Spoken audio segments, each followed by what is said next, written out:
Have a nice day mga kamaster. For today's video, I gonna show you how to measure the output of our IPM UBW going to our motor compressor.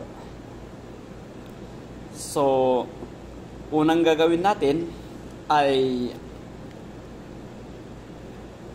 tignan muna natin yung spec ng ating motor.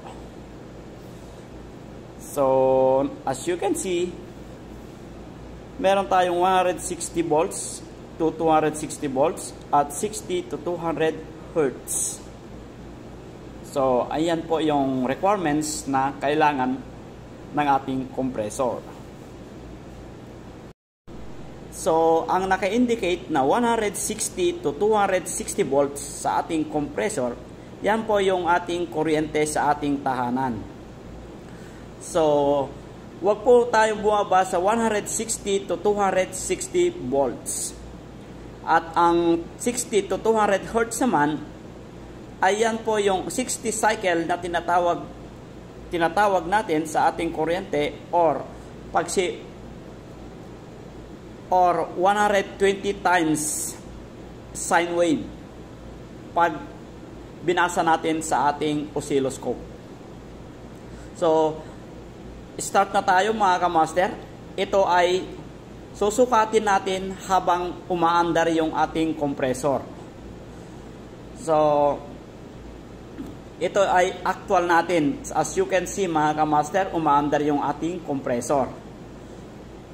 So, ang tamang pagsukat nito mga kamaster ay ginagamitan po natin ng oscilloscope or scope para makuha natin yung sine wave na dumadaloy sa ating compressor.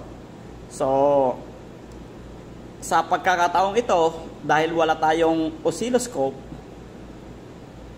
at wala tayong dalang oscilloscope, ay gagamit tayo ng digital multimeter. So, iset lang po natin sa Hertz yung ating digital multimeter. So, ilagay natin sa W yung ating test probe. Kahit magkabaliktad po yan, okay lang po mga kamaster. So, sukatin natin. Kailangan may makuha tayong Hertz dito. Umpisa na W to U. Meron tayong 3.2 kilohertz. At W to B ay kailangan the same, 3.2 kilohertz. As you can see mga kamaster. So, ilagay naman natin sa B, yung ating test probe na isa. Tapos, BU, kailangan 3.2 kilohertz. At BW,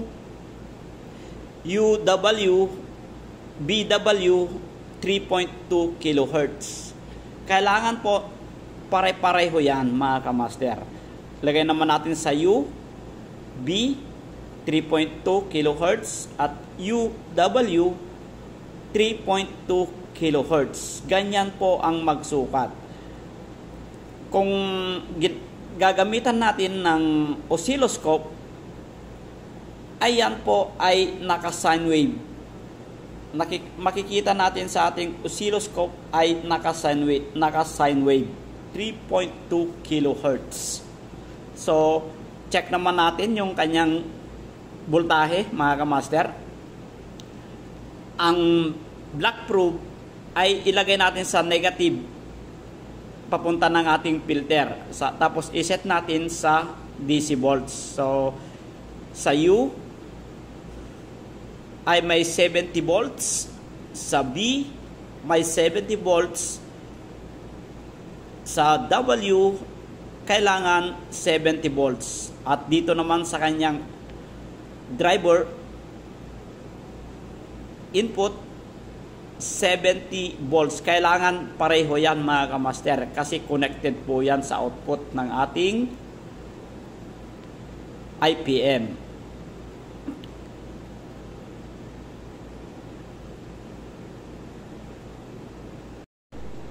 So, yun lang mga kamaster. Sana nagkaroon kayo ng idea sa aking munting video.